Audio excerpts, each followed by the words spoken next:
بسم الله الرحمن الرحيم. السلام عليكم ورحمة الله وبركاته. ازيكم حبايبي، عاملين ايه؟ اللهم صل وسلم وبارك على سيدنا محمد وعلى اله وصحبه وسلم. رجعت لكم بقى تاني بفيديو جميل كده، حبيت اشارككم معايا فيه. وحشتوني بجد، من زمان كده ما نزلتش فيديوهات. نرجع ان شاء الله مع بعض تاني. حبيت اشارككم معايا الفيديو الجميل ده. عملت النهارده يا جماعة، عملت سرير للبيبي ممكن ينفع للسبوع مناسبة، وبعدين ناخده نستخدمه بقى كسرير. بسم الله ما شاء الله، جميل جدا وعملي عملي خالص يعني. البيبي ينام فيه ممكن لحد ما هو ما شاء الله يجي على قد السن اللي هو عليه يعني. نبدأ مع بعض بالحاجات اللي انا استخدمتها. شايفين الثبت الجميل ده انا واخداه من عند الفكهاني. كان واحد هنا فكهاني جارنا، خدته منه. وجبت بقى قماش تل وقماش قطن وقماش ستان وسفنج بيجي بالمتر كده، المتر بحوالي 40 جنيه او حاجه. وجبت الوردات الجميله دي من عند اي حد بتاع خردوات، وده بالمتر. طبعا هحتاج المقص وهحتاج ابره تخينه. انا استمتعت جدا جدا جدا وانا بعمل السرير ده، لان هو كان لحد عزيز عليا جدا. يا رب ارزق كل مشتاق يا رب. اسالكم بالله عليكم، اي حد وصل معايا لحد هنا يدعي لكل مشتاق بالذريه الصالحه. نبدا مع بعض كده يا جماعه. شايفين ثبت عادي خالص بلاستيك، وانا عملت قبل كده واحد زي ده بغربال مدور، بس انا حبيت اعمل ده زي سرير كده المره دي. بجيب السفنج بتاعي واقطعه بالشكل اللي انتوا شايفينه ده، وابطن بيه جوانب الثبت ده داير ما يدور، زي ما انتوا شايفين كده بالمنظر ده بالابره. طبعا عشان انا يا جماعه بخيط، فالموضوع بالنسبه لي كان سهل. فانتم هتستمتعوا بالتجربه برضو، وتحاولوا مع بعض كده وتعملوه. لو حد عزيز عليك عايز تعملوه سرير، بنتك ابنك اي حد، صدقيني هتستمتعي جدا بالتجربه.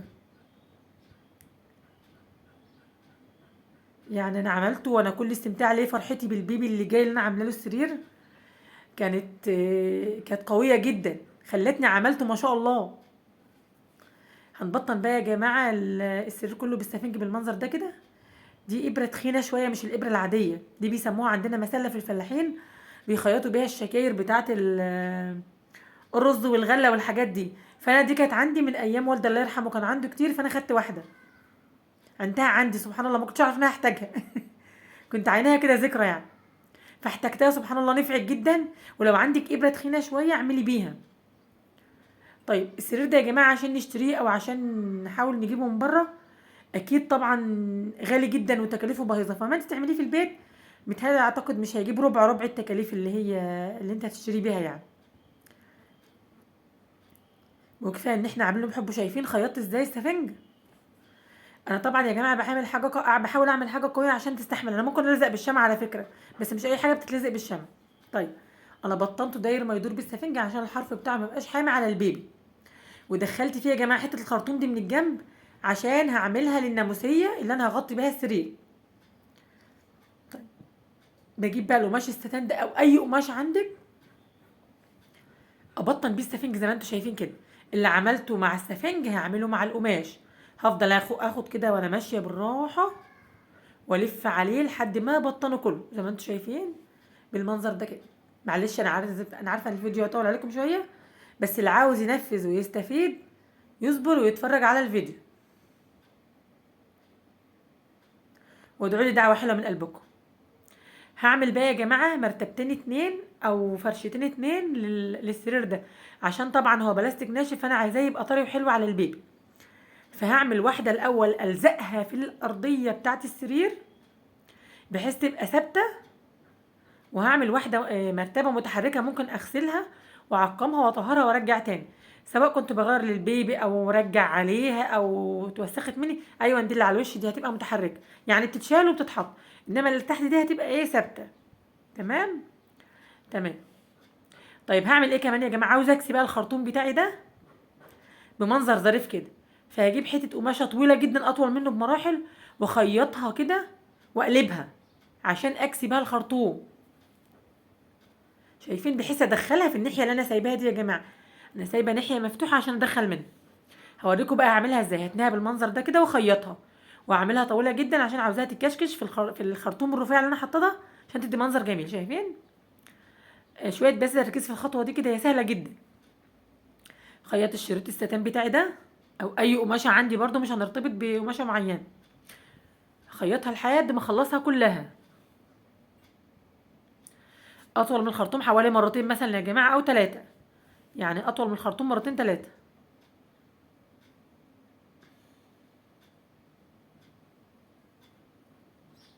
خلاص خيطتها وظبطتها، اقلبها بقى اهو، اقلبها عادي خالص. طب تمام تمام. خلاص انا قلبت القماشه الستان اللي انا المفروض هدكك بها الخرطوم، اللي انا عاملاه للناموسيه اللي هو في نص السرير، شايفينها اهي. هعمل ايه بقى؟ هخيط فيها يا جماعه قماش المفروض ان هو يتعمل ناموسيه عشان تبقى فوق السرير اللي انا عاملاه. هخيط فيه من الناحيه دي ومن الناحيه دي، هوريها لكم دلوقتي برضو هعملها ازاي. جبت قماش التول اللي عندي اهو اللي انا جايباه، وهعمله طويل طبعا عشان يغطي السرير كله. هبدأ بقى اكشكشه بالراحة في السرير بتاعي، في الشريط بتاعي. اللهم صل وسلم وبارك على سيدنا محمد وعلى اله وصحبه وسلم. لازم يا جماعة نتشجع ونعمل اي افكار، ما فيش حاجة صعبة علينا ابدا والله. نحاول ننفذ كل حاجة لو الامكانيات عندنا. على فكرة السرير ده ممكن يتعمل من غير مكنة، يعني تكشكشي على ايدك كده الحاجات دي وتخيطي على ايدك. لو ما فيش مكنة، المكنة مش هنعجز قدامها يعني. هخيط بقى زي ما انتم شايفين بالشكل ده كده. المفروض ان دي يا جماعه الناموسيه بتاعه السرير، بخيطها في الشريط اللي انا هدككه. واسفه ان كنت قلت عليكم في الكلام لكنها كتير. معلش ما تزهقوش مني، حبكم والله. اللهم صل وسلم وبارك على سيدنا محمد وعلى اله وصحبه وسلم.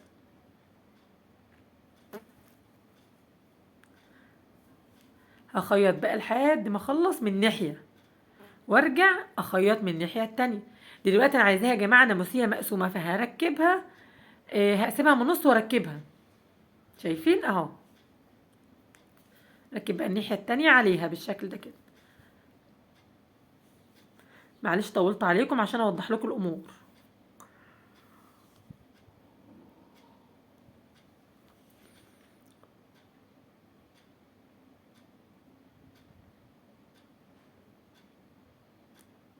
خلاص ركبت من ناحيه وبركب من التانية اهو، وهدككها بقى قدامكم بعد ما اخلصها ان شاء الله. بعد ما ركبت الناحيتين الاتنين بتوع الناموسيه، هاجي في الناحيه اللي قدام واعمل تل، اعمله بطريقه ظريفه كده متكشكش عشان يدي المنظر الجميل اللي احنا عاوزينه، الحاجه المبهجه بقى بتاعه السرير بتاع البيبي ده.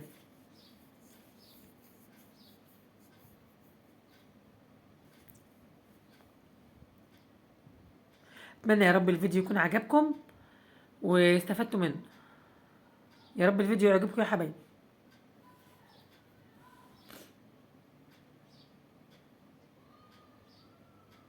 شايفين بكشكش التل بحيث يبقى شكله شيك كده وحلو في فوق القماش اللي انا عملته. الخطوه دي يا جماعه سهله وفي نفس الوقت مهمه جدا وعايزه تركيز. لو اي حد غاوي او هاوي هيعمل. الوقت يا جماعه انا عملت شريط الستان وقلبته وخيطت فيه من ناحيتين قماش عشان يبقى الناموسيه، وسبته مفتوح بحيث ان انا هدكك فيه برضو. بعد ما خيطت فيه القماش التل من ناحيتين الاتنين، كشكشت عليه دور تل كمان بحيث يبقى شكله شيك وظريف فوق القماش الستان. طيب بكشكش كمان يا جماعه بالمره وانا قاعده على المكنه التل اللي انا هحطه على داير السرير اللي هو هزين بيه السرير كله، الحرف اللي انا بطنته بالسفنج والقماش الستان. برضو لو ما عنديش مكنه هجيب الابره واخيط خيط واشد الخيط اكشكشه، يبقى بسهوله جدا. خلاص اهو السرير قدام اهو، مفيش في اي حاجه وانا سايبه منه ناحيه. طيب جيت من ظهر السرير كمان يا جماعه من اللي هي الارض بتاعته، حطيت سفنج وحطيت قماش وبطنته وخيطته زي ما انتم شايفين كده. قعدت بالابره بالراحه، خدت غرزه غرزه غرزه كده جنب بعض لحد ما بطنته من تحت، لانه من تحت طبعا بلاستيك وناشف وعظمه جامد. هيتحط على السرير طبعا، هيتحط على الكنبه جنب كنبه الانتريه وانا برضع البيبي، فلازم برضو يبقى كويس. هداكك بقى اللي انا عملته على المكنه بشكل ظريف هنا في المنظر ده كده، في الخرطوم البلاستيك اللي انا حاطاه ده. شايفين اهو، شايفين انا بقى انا عملته بالمنظر ده، شايفين عملته ازاي اهو، اكنه كورنيش لفستان طفله كده. هداكك بقى بالراحه. طبعا انا سايبه الفتحه مفتوحه، خيطت من الناحيه دي ومن الناحيه دي، وسايبه الحته اللي في النص مفتوحه. كنت قافلاها عشان اقلب منها، ففتحتها عشان ادكك منها بقى. بسم الله الرحمن الرحيم. بدخل بقى الشريط اللي انا عملته ده في الخرطوم، والله ما تعبني وكان اتعمل بكل سهوله. شايفين ما شاء الله دكك ازاي. مم.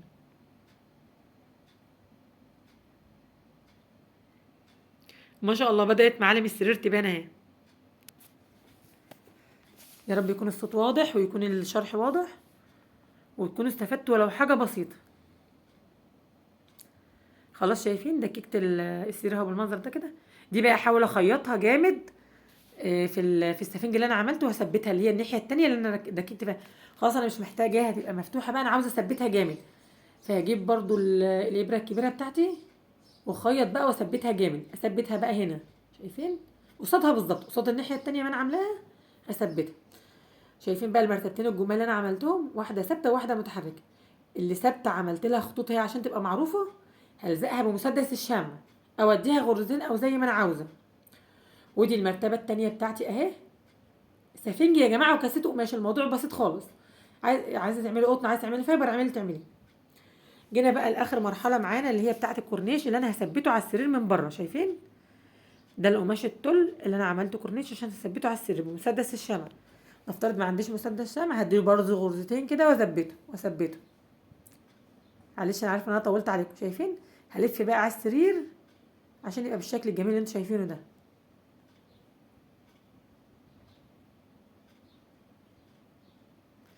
همشي بقى بالراحه كده واثبت. شايفين ما شاء الله بدأ يظهر الجمال بتاعه ازاي.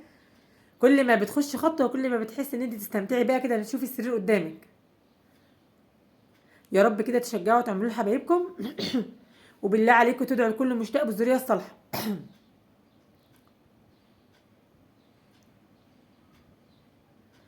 ازود بقى شمع والزق جامد. الطول ضعيف طبعا بيلزق بسرعه، ما بيحتاجش مجهود جبار يعني في اللزق. كده طبعا السرير بتاعه الناموسيه بتاعته بحاول اقلبها بس عشان الشمع ما يلزقش فيه، وانا بلزق وماشيه بالراحه كده اهو على السرير بتاعي.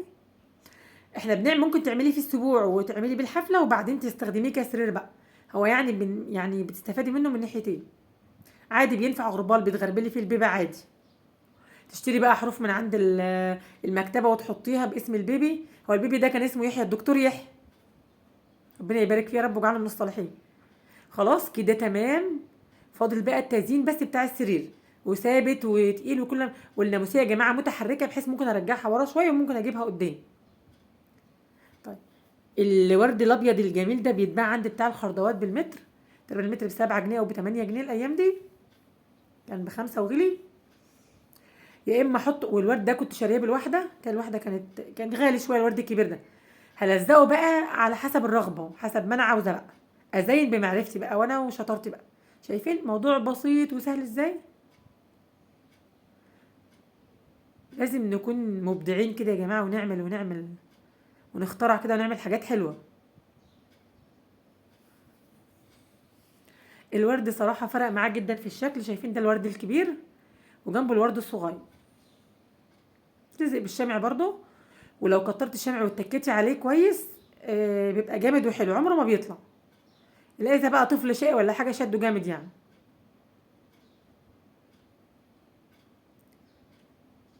بسيط وسهل وما خدش وقت، واتمنى تجربوه.